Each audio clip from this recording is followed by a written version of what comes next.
কোন পদ্ম ফুলের জন্য শ্রীমিত? এই সেই নীল পদ্ম, যে নীল পদ্মের হদিশ আমরা মহাভারতে পাই, রামায়ণে পাই, সরি। যে নীল পদ্ম, এই সে আপনাদেরকে দেখাচ্ছি নীল পদ্ম। এখান থেকে নীলপদ্ম তুলতে গেলে আমি জলে পড়ে যাব, তাই আমি তুলতে পারবো না। অনেক সুন্দর।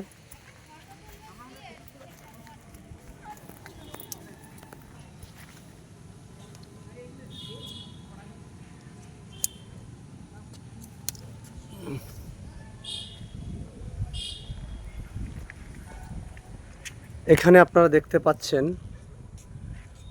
ওলগাজোলা, রানী গাইডিলিউ, তার সঙ্গে আছে তিলকা মাঝি, বিরসা মুন্ডা, আছে লক্ষণ নায়েক, তিরথ সিং, সিধু কানু।